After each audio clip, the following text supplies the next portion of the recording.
to introduce our next Inspire speaker, Venice Irving.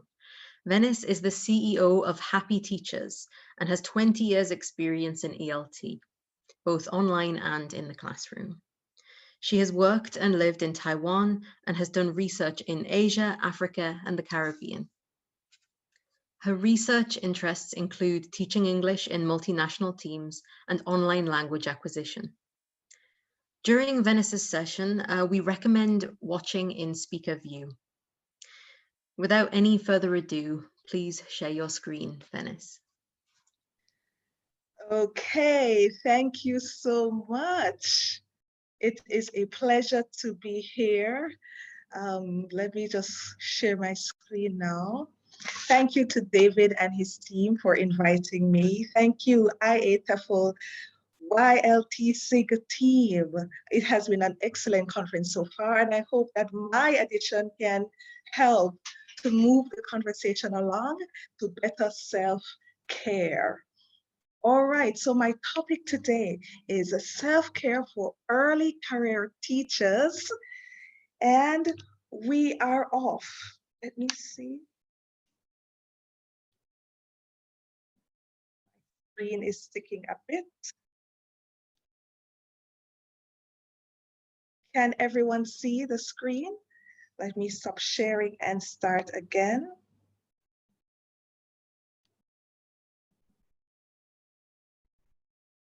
I have to start again because something is going on with my screen. All right, we are back. Let me know if you can see the screen in the chat, everyone.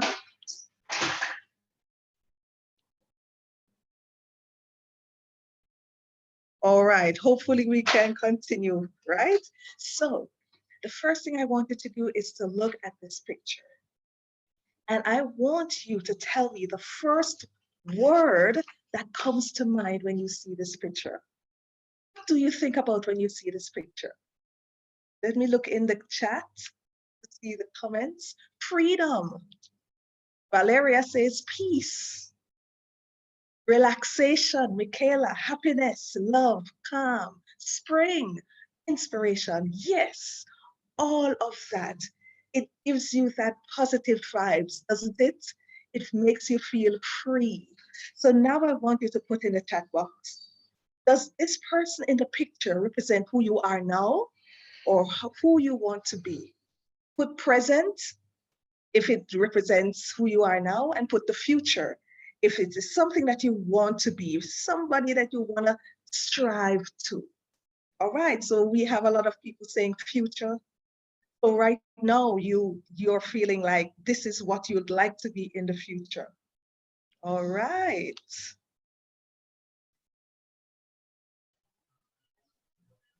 I'm gonna have to share. I'm gonna have to stop again. I'm not sure what's going on with my screen. Okay, so we're back. Sorry about that, my computer is sticking. Okay, so Ariana Huffington of the Huffington Post said that the only predictable thing is unpredictability, especially now during COVID-19. So we need strategies in order to take care of ourselves. So self-care is defined by Reading as an activity that restores, sustains, and improves health. Newell and McNeil continues by saying, self-care are strategies used to maintain our personal, emotional, and spiritual needs while attending to the needs of others. So self-care is much more than the absence of illness or stress. It's more than just feeling content. It is about teachers flourishing holistically while reaching out to others. So we're going to touch on that a little later. But first, let us look at our next slide. The Mental Health First Aid that is located in UK, they have a campaign called My Whole Self. And this campaign empowers people. We cannot see your slides. I'm Cannot so, see? yeah. Okay, let me try again. I'm having a problem with the slides. I am so sorry. Let me try one more time. Problem. It was there while you were showing the nice photo. And then it left. I am so sorry. Let me see. Can you see now? Yes, and you can go with the presentation mode. Okay, let me start from current slide so everyone can see.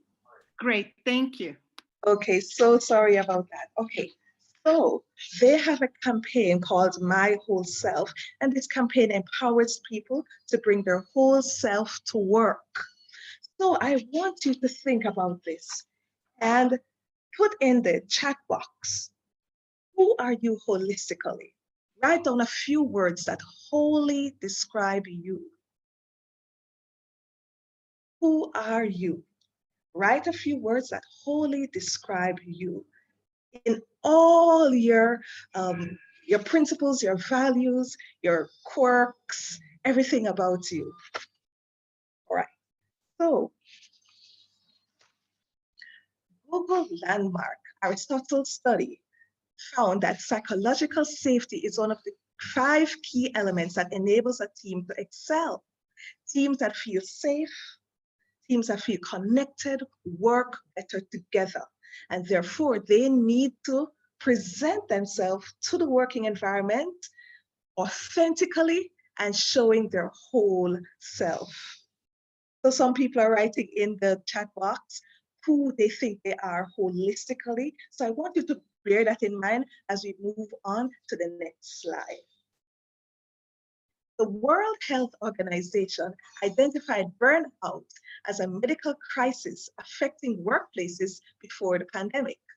The truth is, we are all living our lives. We're running to and fro, and we're all busy doing everything and everything, right?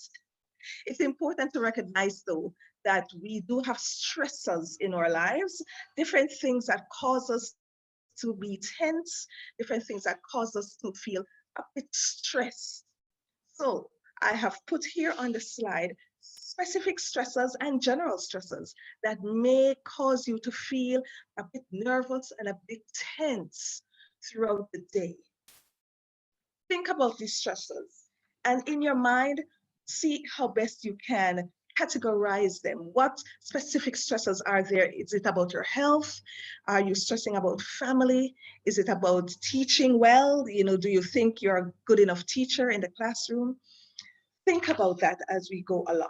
And at the bottom of your screen, you'll see that there's a link to Holmes Ray Life Stress Inventory. This is a good tool to help you recognize the different stresses in your life. I have put that link in the chat box. So if you scroll up, you'll see that link. You can do that in your own time to identify the stress, because before we can alleviate the stress, we need to know what are these stresses that are causing us to feel tense. And therefore, because we have stressors, we now feel the effects. And many times we don't even realize that we are feeling the effects of these stresses in our lives. And we tend to feel sometimes fatigue, sometimes we have headaches, sleeplessness, or behavioral patterns change. Sometimes we have low productivity, we are short-tempered, we complain frequently. And of course, sometimes the effects on our psychological and emotional well-being is affected. Sometimes we're depressed, sometimes we have negative thoughts, even more than usual. And this helplessness feeling overcomes us.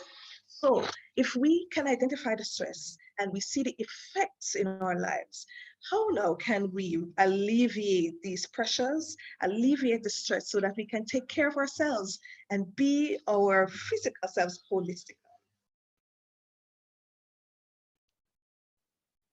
Speaking again.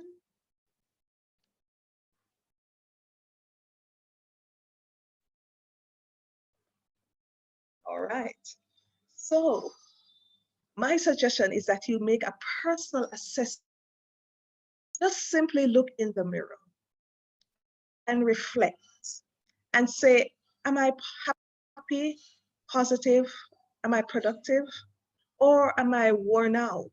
Am I anxious or unsatisfied? do a quick self-assessment after the session, of course, and you'll realize the feelings that you feel stems from many stresses that are in your life. Of course, you can also do a stress assessment test. I have the link here on the screen, and I also have left it in the chat box for you to do in your own personal time. And this self-assessment will help you to understand yourself a bit more and get some information on what is causing the stress in your life. So many people don't realize the effect of these stresses. And let us look now at some ways in which we can alleviate the stresses in our classroom for our students. But before we do so, let us look at this phrase called positive psychology. Now, my esteemed colleague, Patrice Palmer, she says that positive psychology is the science of human flourishing. Peterson defines positive psychology as the scientific study of what makes life most worth living. Now, in 2018, he revised that definition, and he stated that positive psychology is a scientific approach to studying human thoughts, feelings, and behavior with a focus on strengths instead of weaknesses. So we're going to look at how you can use positive psychology in the classroom.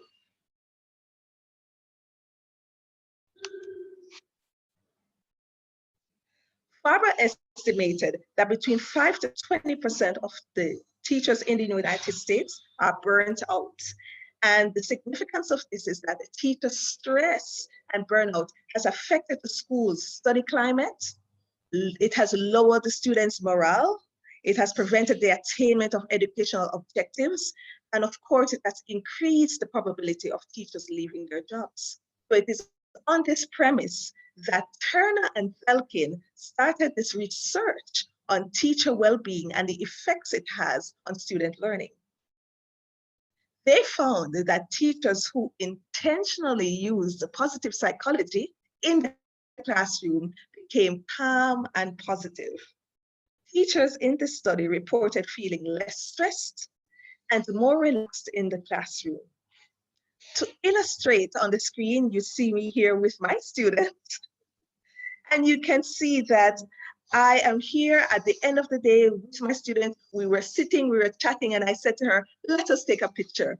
And the picture exudes just positivity and calmness. I must tell you that this particular student was very shy and did not want to even speak to me in class. She was so nervous, but with exuding my confidence in the classroom, she became more positive. Also, you can see me here. I was chillaxing. I was relaxing. I think I was on a trip with my students here, and they took a picture of me, and I was just in nature enjoying myself. So when teachers exude calmness and positivity in the classroom and outside of the classroom, it truly affects how students see themselves. All right, so here we have another slide, and this is one of my colleagues, and here she is in the middle of a self-care activity doing manicures with her students.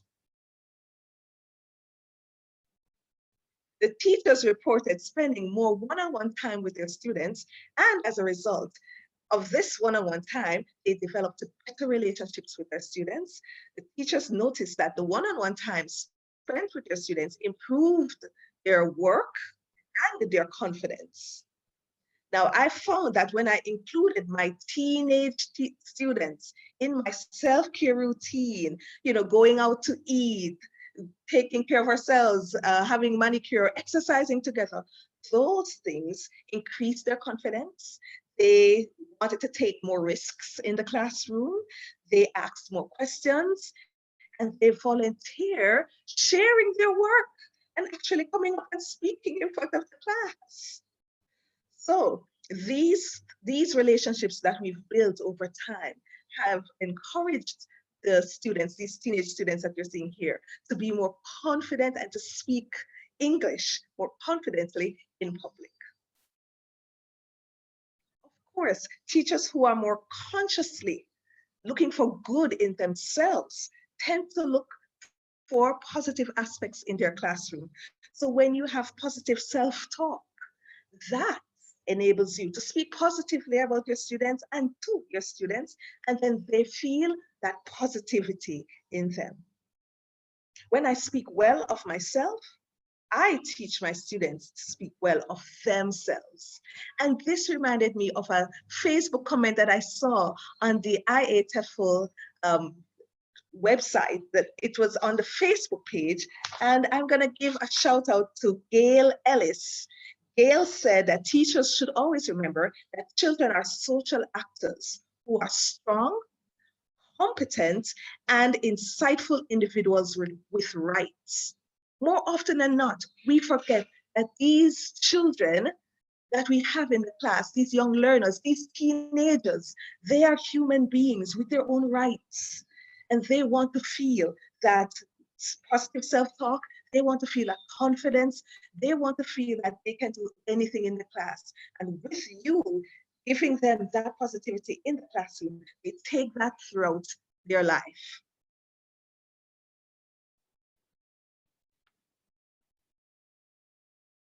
Now, teachers who became less focused on the set curriculum and more focused on making their lessons deeper, more meaningful, engaging, and enjoyable, they see that the students become more interested in the lesson. Now, look at this picture of my colleague here. You can see that she is all in the lesson. We were actually singing a song and we were doing the actions to the song, and the students were just transfixed by her actions. So instead of focusing on pedagogies and grammatical structures, pronunciation drillings, what we did is we used songs and drama to showcase the lesson content. We noticed that the students became more engaged and they wanted to learn more. They enjoyed the learning process more. And here's another colleague of mine just doing her dramatic pose for the students. Now, the results of this research shows that teachers can use the classroom as partnerships. Now, this partnership between the teachers and the students empowers students by giving them a greater voice in the classroom, and it included more student-led activities. Teachers included students' ideas, feedback, and interests in the lessons, and they found that the students became more interested. Their sense of agency was increased, and they wanted to take on the role of teacher in the class.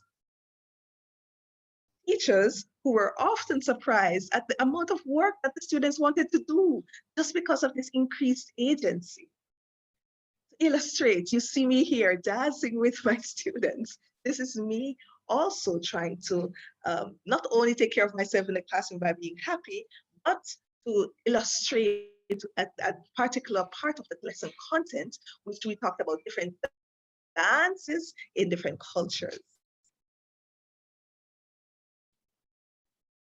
This allowed students to make important decisions, drive their own learning, and find more independence and flexibility in the classroom. And this is self-care activity for me. I just love looking back at these pictures and remembering all those good times. That's why you're seeing a smile on my face.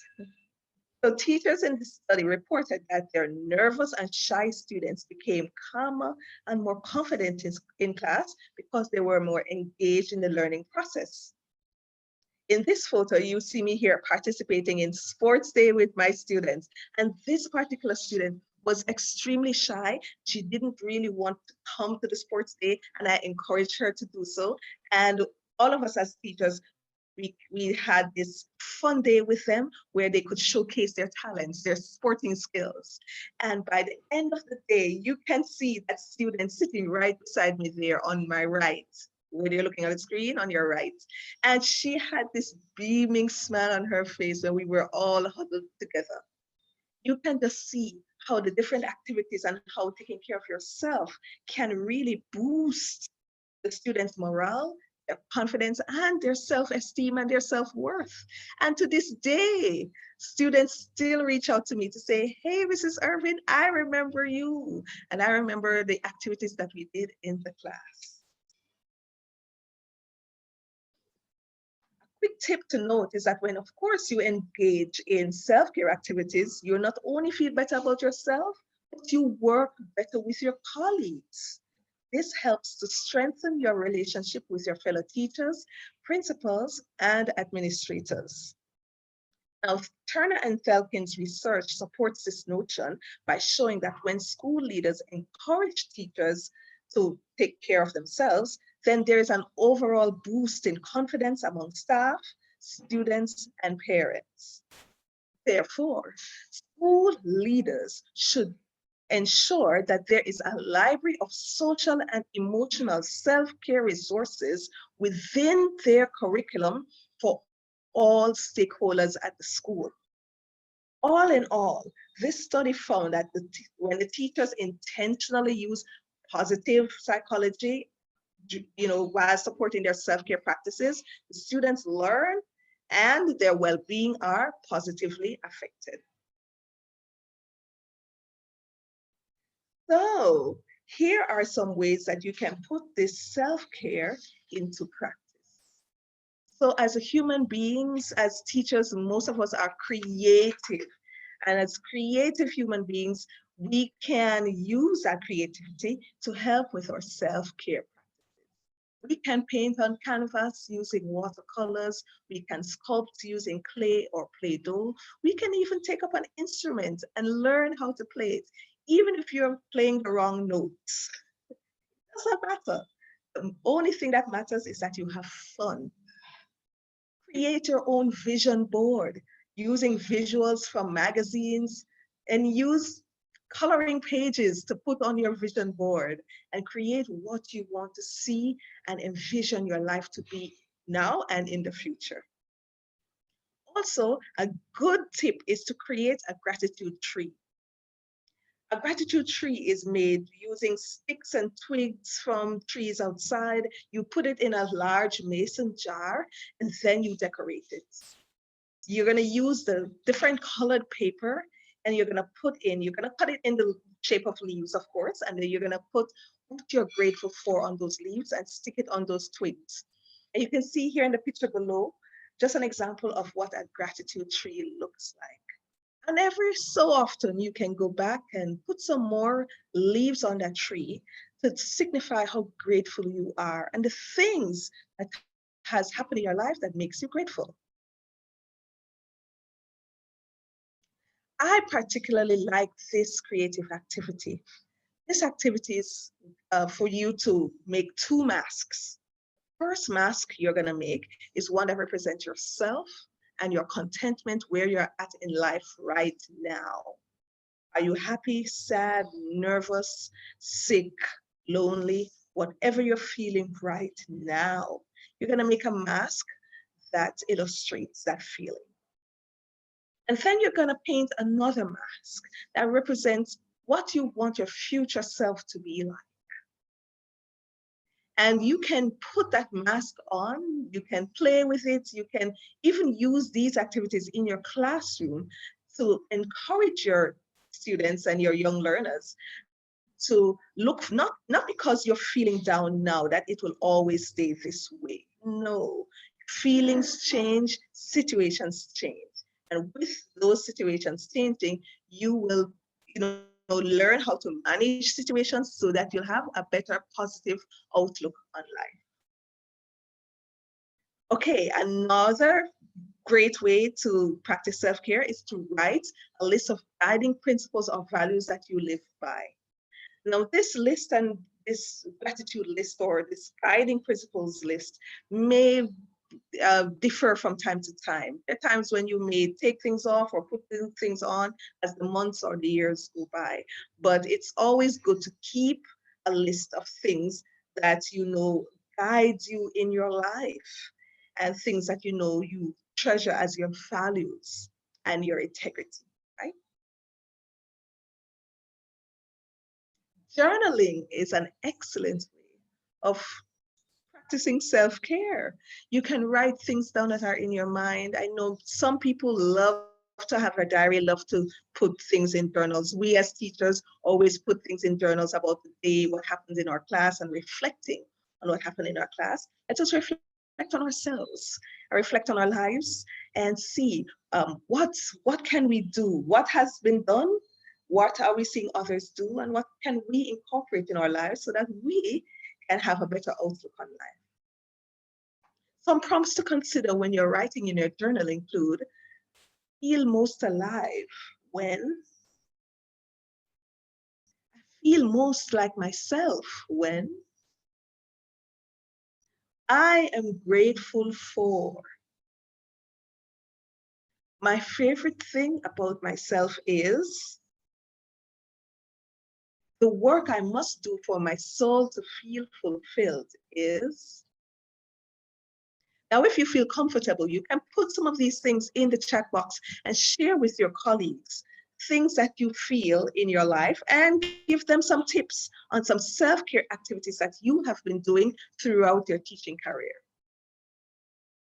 Another tip that I would like to give you is to create 2 lists.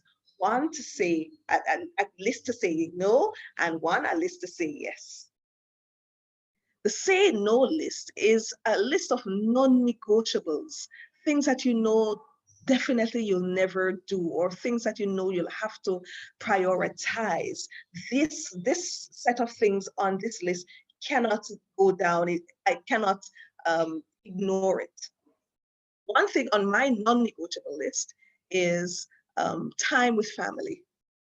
I know that whenever I have to teach, then there's a time to teach. And when I go home, it's time to be with family. Because if I'm not careful with prioritizing my time, I tend to be at home, marking papers, doing lesson plans, and not spending time with my husband and my son.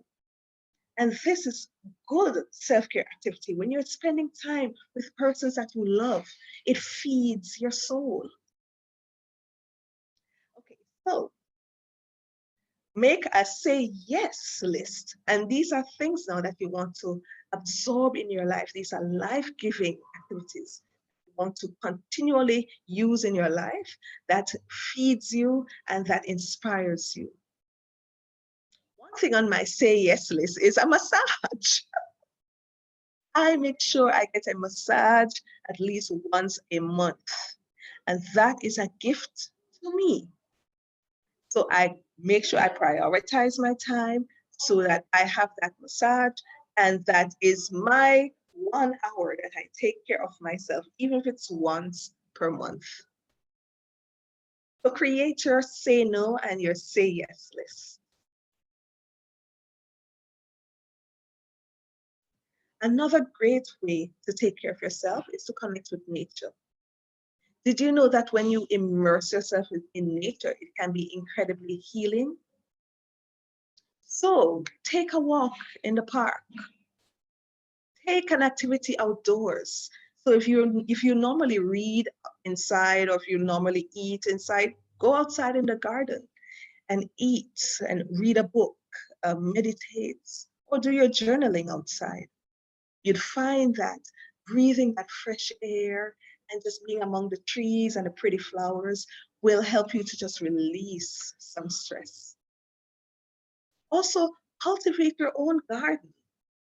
And if you don't have your own garden, you can volunteer at a community garden or start one yourself.